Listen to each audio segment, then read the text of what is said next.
এভাবে কচুরলতি রান্না করে খেলে মুখের মধ্যে স্বাদ লেগেই থাকবে। এখানে আমি আপনাদের অনেক টিপসও বলে দেব, তাই ভিডিওটা শেষ পর্যন্ত দেখবেন। আমি কচুরলতি বাছার জন্য একটা সুন্দর পদ্ধতি বেছে নিয়েছি। দেখেন, থালি বাসন মাজার যে একটা মাজনি থাকে, সেই মাজনি দিয়েই কিন্তু আমি কচুরলতিগুলা পরিষ্কার করে নিচ্ছি। দেখেন, খুব সহজেই কিন্তু এভাবে পরিষ্কার করে নেওয়া যায়। বন্ধুরা দেখেন, তারপর আমি এগুলোকে ভালো করে বেছে নিতেছি। বন্ধুরা আরেকবার আমি আপনাদের দেখাচ্ছি। দেখেন, প্রথমে আস্তে করে এই যে ধরবেন, ধরে আস্তে করে টান দিবেন, দেখবেন খুব সহজেই কচুরলতিগুলা পরিষ্কার হয়ে যাচ্ছে। অনেক কষ্ট করতেও হচ্ছে না। আর এভাবে খুব সহজেই কচুরলতি বাছা যায়। আমি কিন্তু এই পদ্ধতিটাই সবসময় ব্যবহার করি। দেখেন, আমি এগুলোকে ভালো করে পরিষ্কার করে নিলাম। এবার চলে যাচ্ছি রান্নায়। রান্নার জন্য আমি এগুলোকে ভালো করে পরিষ্কার করে নিতেছি। পরিষ্কার পানি দিয়ে ধুয়ে আর একটা বাটিতে নিয়ে নিলাম। বন্ধুরা আমি এখানে শুটকি মাছ ব্যবহার করব, কারণ কচুরলতির স্বাদেই হচ্ছে শুটকি মাছ। আমি এখানে চকলেট শুটকি ব্যবহার করেছি।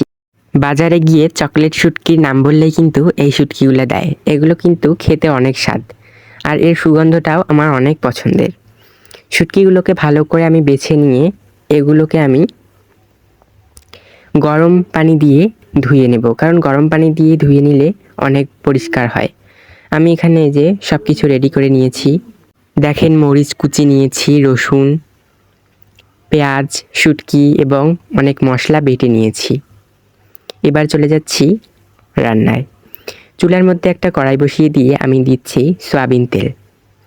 বন্ধুরা আমার সব টিপসগুলো কিন্তু ফলো করে রান্না করলে এই কচুরলতি কখনো মুখেও ধরবে না। এবার আমি মরিচ কুচিগুলো দিয়ে দিলাম। মরিচ কুচিগুলোকে দিয়ে একটু ভালো করে ভেজে নেব। দেখেন, একটু হালকা হালকা করে ভেজে নেওয়ার পর এখানে রসুন কুচি, পেঁয়াজ কুচি দিয়ে এবং মশলা যে দারচিনি মানে গোটা মশলা এবং সাদা এলাচ দিয়ে এগুলোকে ভালো করে ভেজে নেব।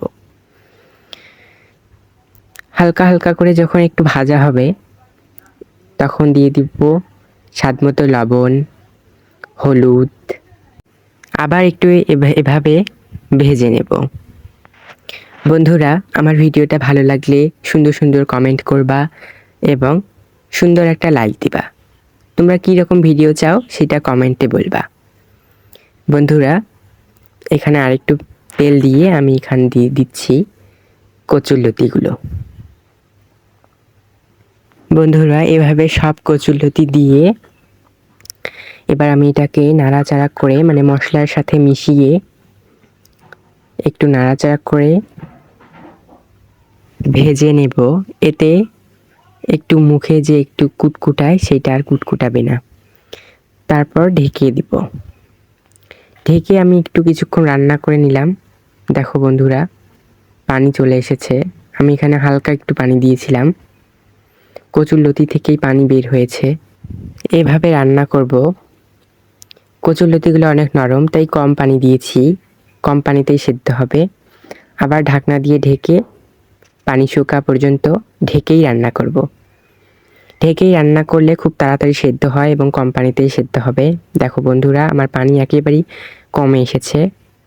এবার আমি এখানে একটু মশলার গুঁড়া ব্যবহার করব। মশলার গুঁড়া প্রত্যেকটা রান্নায় ব্যবহার করলে কিন্তু অনেক স্বাদ হয়। এবার মশলার গুঁড়ো দিয়ে আবার একটু ভালো করে নাড়াচাড়া করে কড়াইটার চারিদিকে ছড়িয়ে ছড়িয়ে বিছিয়ে দেব। বন্ধুরা আমি কিন্তু রান্নার ভিডিও প্রতিনিয়তই ছাড়ি, আর আমি ইউটিউবে নতুন এসেছি।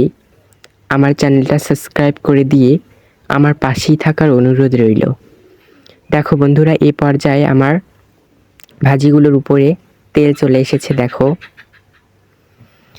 দেখো এবার আমি চুলা থেকে নামিয়ে নিলাম।